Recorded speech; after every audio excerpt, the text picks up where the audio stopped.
You probably call this guy baking soda, but us chemistry nerds, we like to call it sodium bicarbonate. Here's a question about baking soda. Why do you cook everything with baking soda? What does it even do? It's certainly not tasty. I don't recommend eating it directly. Like sugar, that's delicious. That makes sense. But baking soda, not so tasty. The reason we actually add it to baked goods is because it releases a gas, carbon dioxide. And that makes our baked goods especially light and fluffy, which we love.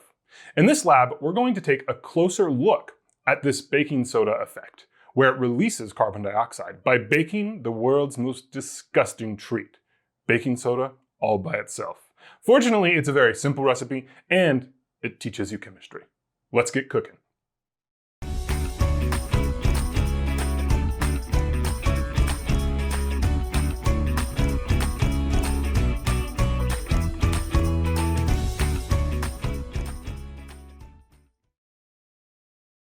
Let's begin by reviewing our lesson objectives. First, we'll introduce the required materials. Then we'll introduce the decomposition of baking soda. And lastly, we'll introduce the lab procedure. Let's start with the required materials. You'll need several baking items in this lab, and that's because we're going to be baking baking soda in the oven, all by itself. You're going to put that baking soda in a baking dish, which you want to be able to handle with a pot holder when it's hot, and you'll be able to place that in an oven. Additionally, you'll need a tablespoon, a food scale, and that's to measure the mass of baking soda. You're going to do that before and after we bake it in the oven. And you'll also need the baking soda. So here are all the items you need to gather for your experiment.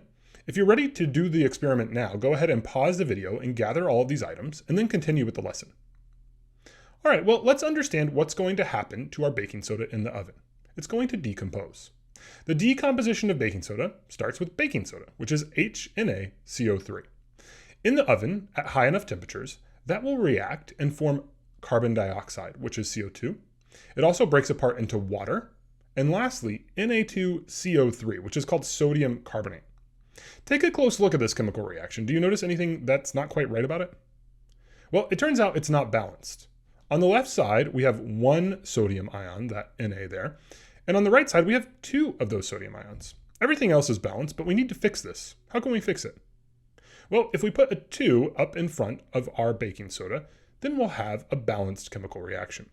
Now let's think about the phases in this chemical reaction, which will be important. What phase is baking soda? Well, it's a solid. And when it decomposes, it becomes carbon dioxide. What phase is that going to be? It's a gas. Sometimes you'll see bubbles coming off of reactions involving baking soda, and those bubbles are always carbon dioxide. The water, because we're doing this at high temperatures, will also be a gas. And the sodium carbonate is going to be left behind as a solid, so it will remain. The main focus of this lab is this carbon dioxide, which comes off as a gas. Remember, this is the gas responsible for making our cakes light and fluffy and adding all of these porous holes so that it leavens the cake. Now let's move on to the lab procedure. First, you're going to record the mass of 3 tablespoons of baking soda. So we haven't heated anything, we're just recording the mass of 3 tablespoons of baking soda. You want to describe the baking soda. Describe its color, describe its texture. Do the best you can to write a few sentences that really describe what it looks like to you. I know this can be a hard task at first, but do your best. Then we're going to heat the baking soda at 150 degrees Fahrenheit for 15 minutes. So it's going to get quite warm, but 150 degrees isn't too hot. We'll take the baking soda dish out of the oven and we'll let the baking soda cool. And then we'll go ahead and remeasure the mass of that baking soda and describe the baking soda. So it may look slightly different now, or it may not. We're going to describe that. Next, it's back into the oven with your baking soda. This time you'll heat the baking soda at 450 degrees Fahrenheit, again for 15 minutes, so a much higher temperature. And after that, you'll let the baking soda cool. Be extra careful now because this is going to be a hot baking dish. And then remeasure the mass and describe the baking soda again. Here's the whole trick. The mass of baking soda might decrease. Why is that? Do you have any guess? It all has to do with our decomposition of baking soda. The carbon dioxide and the water are both gases, and these gases are going to come off of our baking soda as it becomes sodium carbonate. So the gases dissipate, and that means the weight's going to decrease. All right, before you start, make a guess. What do you think will happen when you put the baking soda in the oven at the high temperature and at the low temperature? Remember that scientists call a guess a hypothesis, so this is your chance to be a scientist. Let's review what we've learned.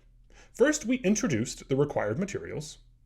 We introduced the decomposition of baking soda. We saw that baking soda at high temperatures can decompose into water, carbon dioxide, and sodium carbonate. And lastly, we introduced the lab procedure, where basically we saw that we're going to heat baking soda at 2 different temperatures for 15 minutes, and in between we're going to measure the mass and describe it. All right, good luck in your experiment. Hey, hey!